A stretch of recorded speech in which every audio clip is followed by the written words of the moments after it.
5 segundos dará início a mais uma transmissão do culto na Igreja Aliança Renovada. Ministração Pastor João Batista.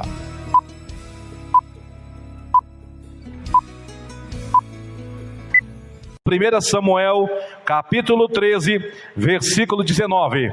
Diz assim: e em toda a terra de Israel nenhum ferreiro se achava, porque os filisteus tinham dito, para que os hebreus não façam espada nem lança, pelo que todo o Israel tinha que descer aos filisteus para amolar cada um a sua relha e a sua enxada e o seu machado e o seu sacho.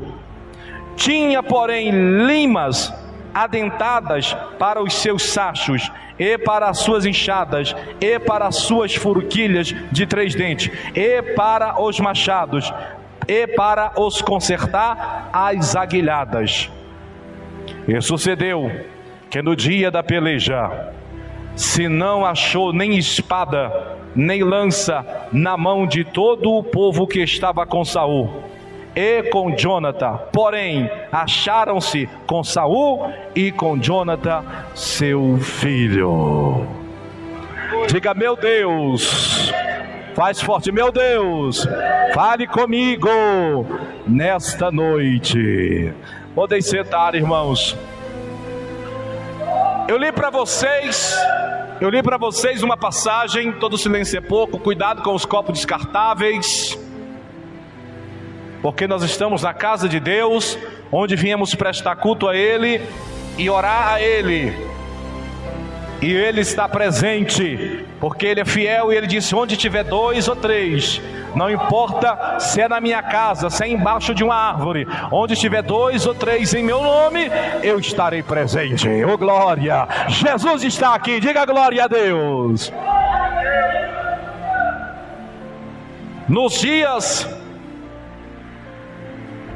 dos juízes, onde o juiz era Samuel, diz a Bíblia que Deus deu um rei para Israel. O povo queria um rei, e Deus disse: eu quero ser o vosso rei, e quero presidir sobre vós, sobre a pessoa de Samuel profeta, mas vocês estão pedindo um rei, então será feito assim como vocês pediram.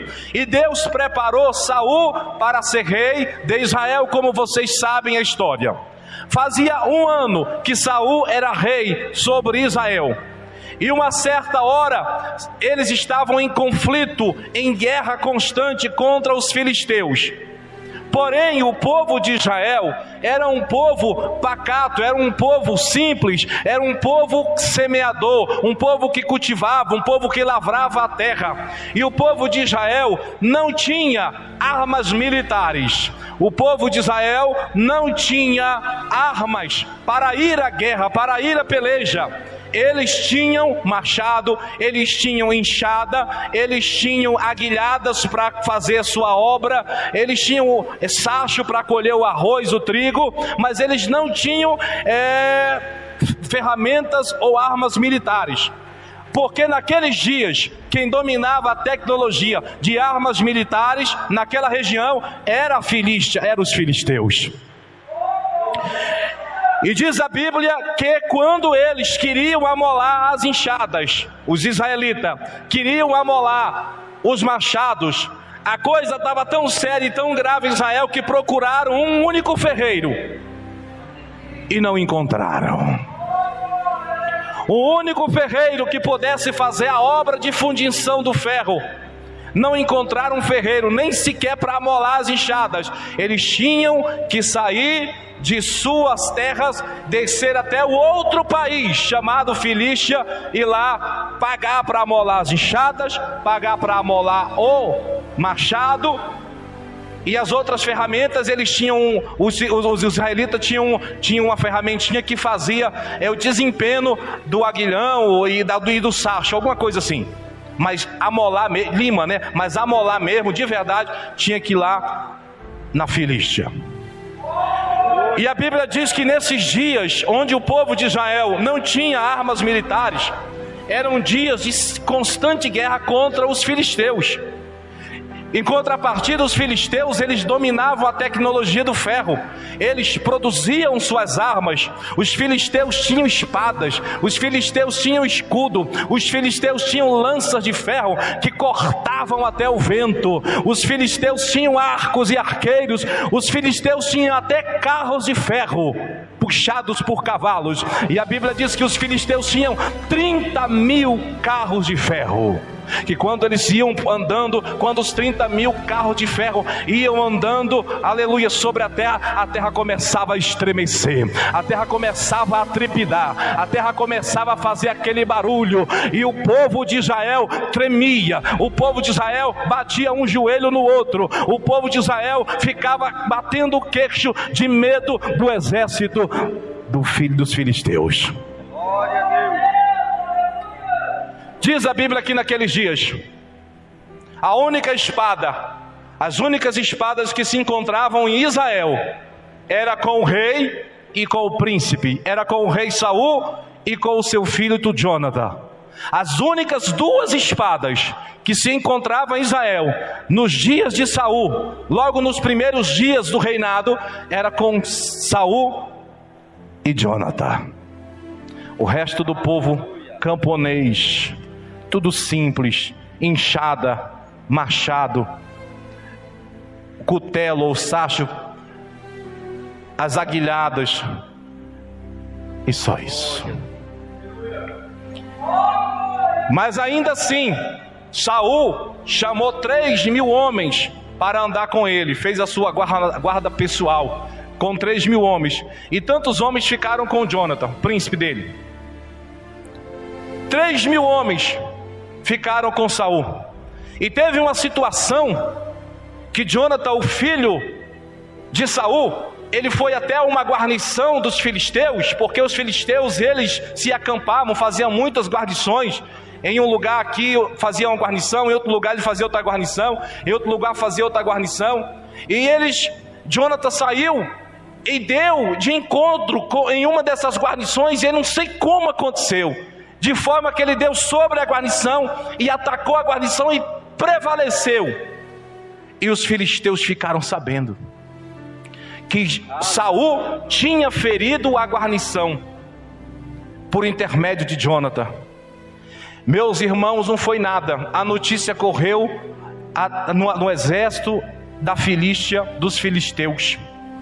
E a notícia que corria lá na Filístia é que Saul se fez abominável aos filisteus porque atacou a guarnição. E diz a palavra de Deus, no capítulo 13, logo no início, que os filisteus prepararam seus 30.000 carros de ferro, com seus 4.000 cavaleiros, e muita gente, mas muito soldado, mas um povo muito numeroso, um povo gigante, um exército gigante saiu de pé. Então ele tinha os carros de ferro, ele tinha a cavalaria, e ele também tinha a infantaria. E quando esse exército da Filístia marchava sobre a terra estremecia.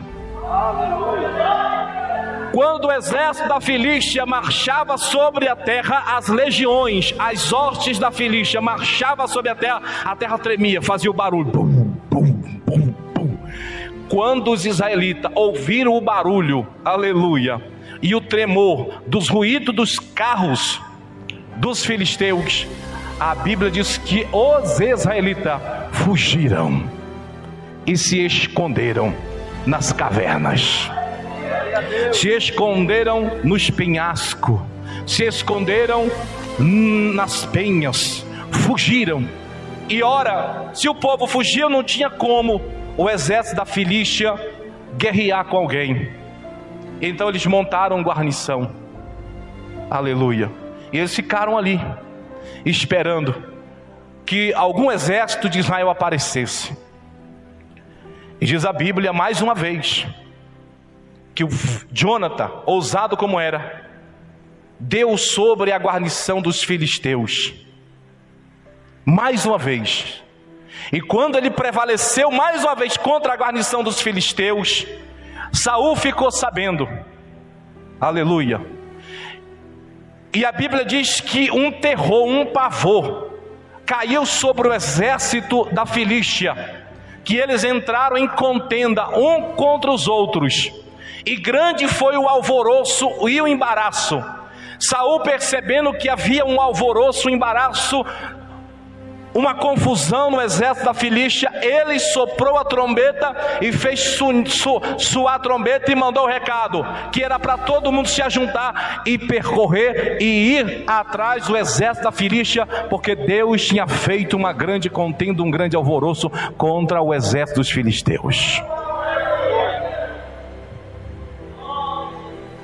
E a Bíblia diz, meus irmãos, que houve um tal alvoroço, que o pânico caiu sobre o exército dos filisteus, e Deus soprou uma coragem, um ânimo sobre as pessoas que estavam escondidas nas cavernas, nos penhascos. Aí eles começaram a pegar nos machados, começaram a pegar nas foices, começaram a pegar nas enxadas, e o cidadão não tinha espada, ele pegou a enxada, levou nas costas e saía perseguindo os filisteus, e os filisteus estavam, aleluia, com espada, com capacete, com bota, e os filisteus na frente, e os israelitas com a enxada, com a foice, atrás dos filisteus. Tudo porque Deus entrou na peleja, soprou um grande alarido, o terror de Deus veio sobre o exército do inimigo, e o povo de Deus, humilde na sua simplicidade, mesmo despreparado, obteve vitória, porque Deus, quando está na peleja, Deus, quando está na batalha, a vitória é garantida.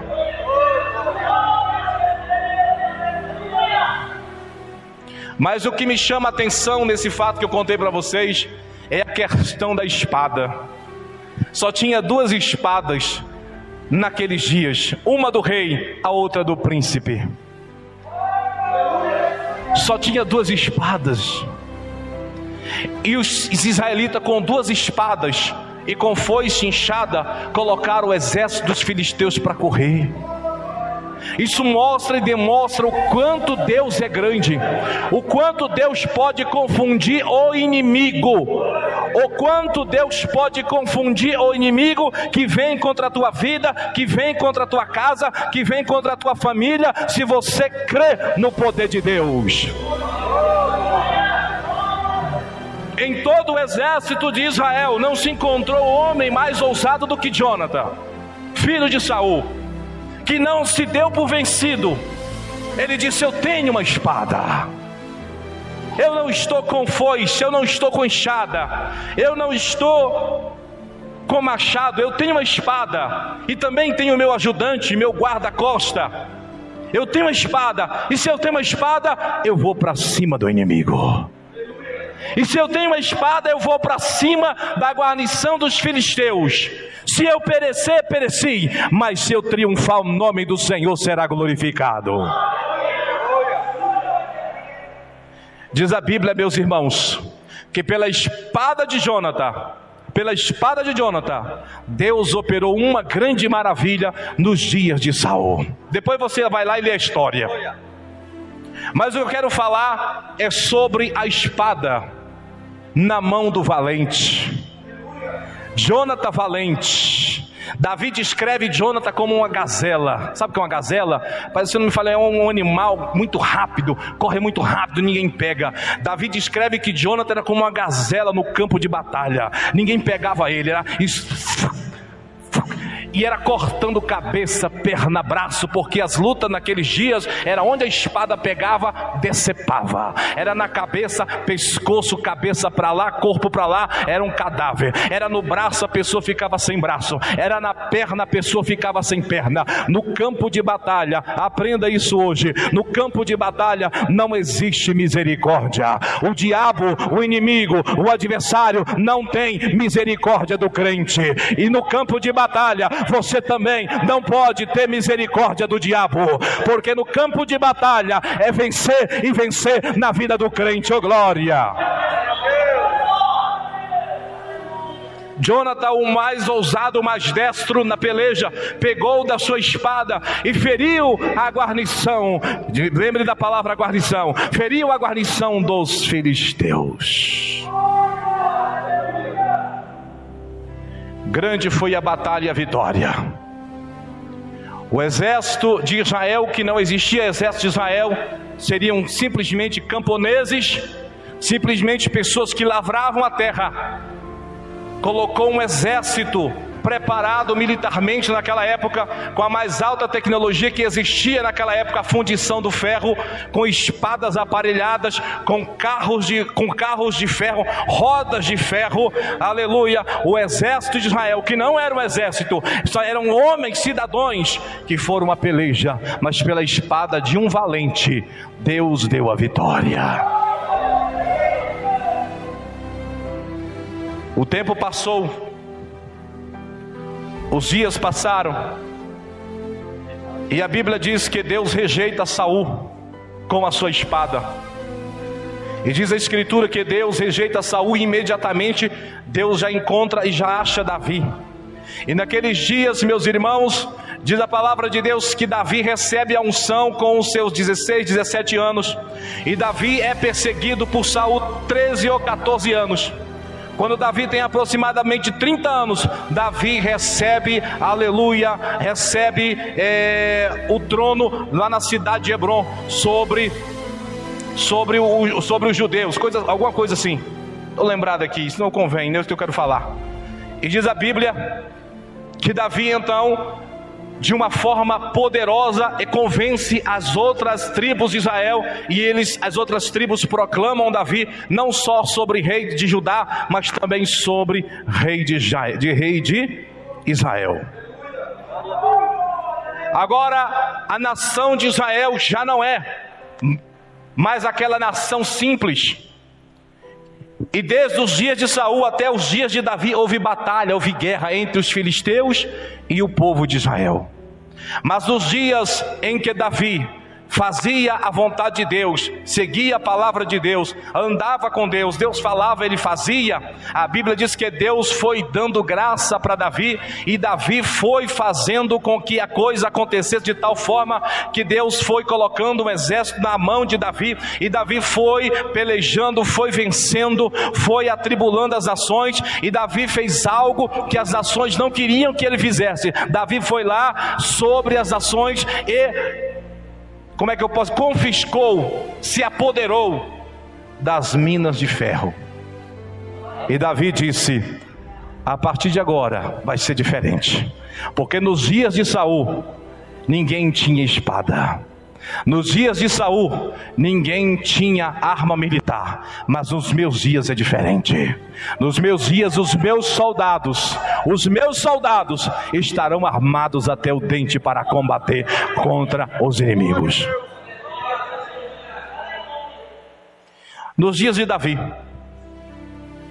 monta um exército muito forte, muito poderoso, e todos os soldados armados até os dentes, de forma que as nações vizinhas não conseguiam resistir o exército de Davi, de forma que as nações vizinhas não conseguiam ficar de pé diante da espada de Davi. Para onde Davi ia, o exército de Davi derrotava os adversários. Agora faça ideia, se com enxadas e machados o povo de Israel colocava o inimigo para correr, imagina agora o exército de Israel com espada, com lança, com arco, com escudo, com carros e com cavalaria. O que é que eles não faziam naquela região?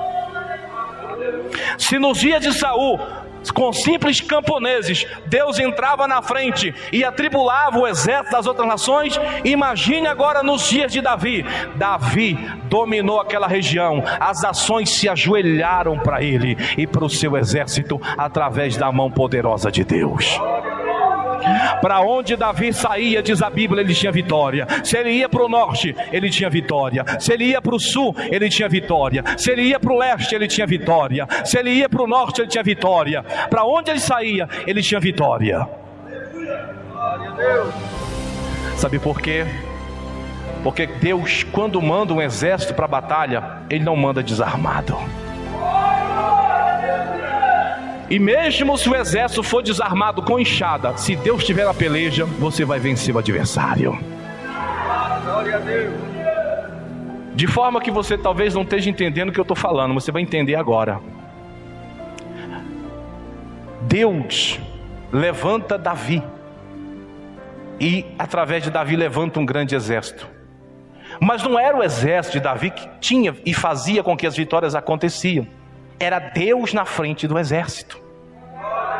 E Deus já tinha provado para Davi o seguinte: ó Davi, presta atenção, lembra da vitória que Saul teve? Tu sabe, né? Tu sabe da história. O povo de Israel não tinha espada, Davi. Foi com enxada, foi com machado, foi com lança, foi com aguilhada e foi com sacho que o povo de Israel colocou o exército muito poderoso dos filisteus para correr. Te lembra, Davi, que não é o teu exército que põe terror nas ações, sou eu. E para onde Davi ia, ele tinha vitória. Davi é o símbolo de Jesus. O cego Bartimeu estava à beira do caminho, e ninguém tinha chamado Jesus daquela maneira até então. Ninguém tinha chamado Jesus daquela forma. E quando Jesus vai passando, o cego gritou de uma forma diferente e ousada, disse: Jesus! Até aí tudo bem. Mas quando o cego disse: Filho de Davi, aí ele parou. Jesus continuou caminhando, mas quando ele disse: Jesus, filho de Davi, eu estou vendo tu armar os crentes hoje. Eu estou vendo tu colocar a espada espiritualmente na mão de cada crente. Davi, filho de Davi, a partir de hoje eu sei que tu vai armar cada pessoa que crê em ti. Até agora o grande exército adversário do diabo, do demônio, esteve armado com cavalos e cavaleiros, aleluia, e atropelou muita gente. Mas a partir de agora, Jesus, filho de Davi, tu vai levantar um grande exército e vai colocar sobre esse exército e na mão direita desse exército uma espada, não de aço, não de bronze, não de ferro, mas uma espada de fogo. Oh glória, oh glória. Quem tem essa espada de fogo na sua mão, levanta, aleluia. Olha a espada de Jesus essa noite. É a palavra, é o fogo que vem do céu. Você está pensando por que Jesus curou o cego Bartimeu? Porque simplesmente ele gritou? Não, é porque ele disse algo profético, ele disse algo profundo, ele disse algo que muitos não sabiam. Ele disse: és tu, Jesus, filho de Davi, que vai armar o povo. O povo está desarmado, mas agora o príncipe deste mundo já recebeu o julgamento e está por terra. A Bíblia diz que Jesus mandou de 2 em 2. De 2 em 2, podem ir 2 em 2, 70, de 2 em 2, 35 pares. Vão e não entrem em aldeia de samaritano e não vão além da fronteira. Vá exclusivamente na casa dos israelitas. Entre lá, expulse os demônios, cure os enfermos, faça a obra, porque agora vocês estão armados. Vocês estão com a espada na mão. Vocês estão com a espada de fogo na mão. Vão lá e em meu nome use a espada que eu dou a vocês.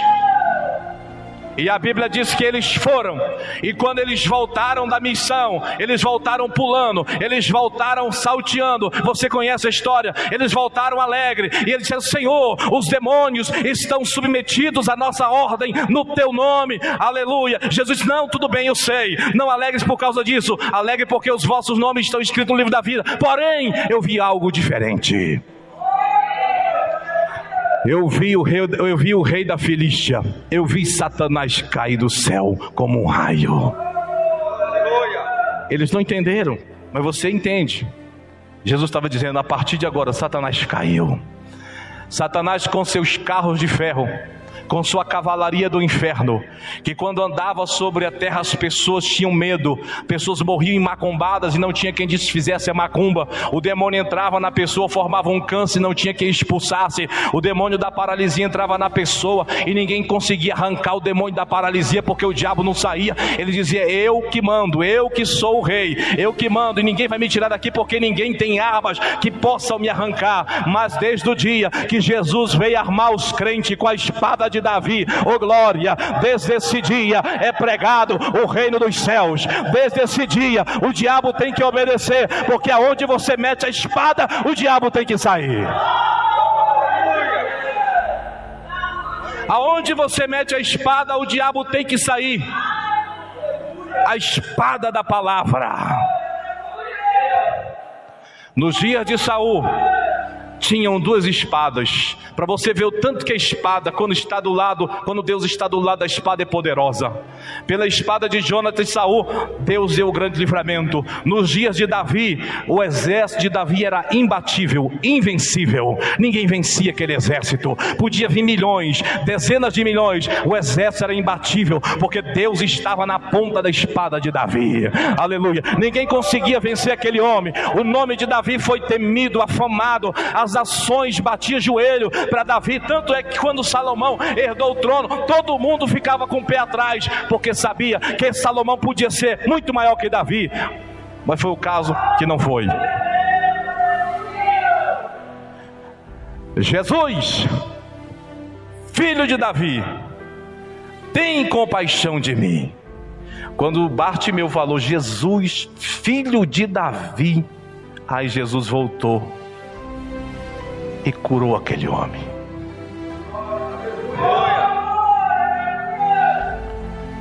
Jesus, filho de Davi, continua a armar as pessoas até hoje. Deus continua a armar as pessoas até hoje. Agora eu vou falar algo que vocês vão pasmar.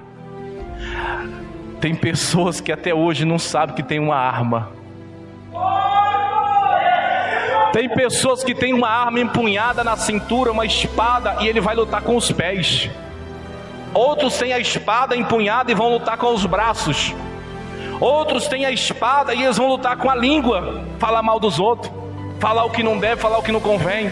Outros têm a espada empunhada para vencer o adversário e não sabe nem como lutar. Sempre que vai ao campo de batalha, o campo que não existe misericórdia, sempre lá ele sai ferido. Ele não consegue vencer o adversário, porque ele não consegue usar a espada que ele tem. Parece que até hoje ele está armado com enxada. Parece que quando você entra na briga com Satanás, parece que você está armado com a enxada. Você, com a enxada e o diabo não cai.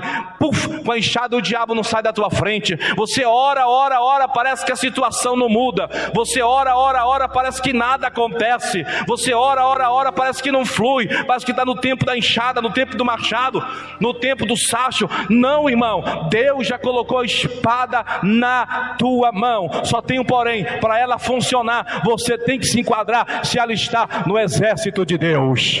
Para a espada se enquadrar na tua vida e fazer funcionar a espada na tua vida, você tem que se enquadrar dentro do exército de Deus. Dentro do exército de Deus, ela vai funcionar se você andar dentro do batalhão da santidade. Se você fizer parte do batalhão, aleluia, da sinceridade, a espada vai funcionar na tua vida. Se você fizer parte do batalhão, meu irmão, minha irmã, da perseverança, do temor a Deus, a espada de Deus vai funcionar na tua vida. Mas se você andar de qualquer jeito, pintado igual a Jezebel, você não tem condição de vencer o adversário. Na tua mão haverá uma espada, não uma espada, mas uma enxada, só o cabo, porque nem a enxada vai funcionar. Muitos têm a espada, andam na obediência e na santidade, mas na hora da peleja são medrosos. Na hora de encarar o desafio, a guerra, a batalha, a peleja, eles temem, recuam. Na hora que você diz assim, vou levantar uma campanha de 21 dias de jejum, que você começa o primeiro dia, o segundo dia, a espada vai funcionar na tua vida, mas no terceiro dia você diz, vou fazer uma campanha de meia-noite de oração, 3 dias, 4 dias, 7 dias, 8 dias. Na hora que você começa a orar, aleluia, os diabos já começam a perceber que se levantou um valente, com a espada empunhada. Mas você vai o primeiro, o segundo, o terceiro, quando é no 4º dia, o diabo lança uma flecha, de sono você dorme. Você está no campo de batalha, O diabo não tem misericórdia de crente. O diabo não tem dó nem piedade da tua vida.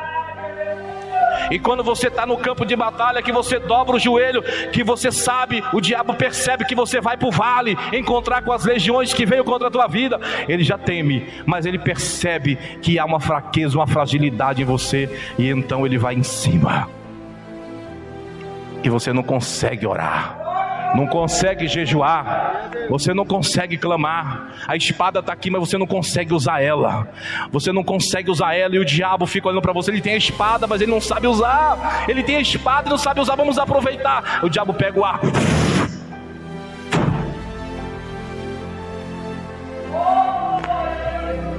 aí você não consegue orar, toda noite dá um sono pesado, dá aquele sono que você, ai meu Deus, dorme. O diabo está lutando contra a igreja. O diabo está lutando contra a igreja.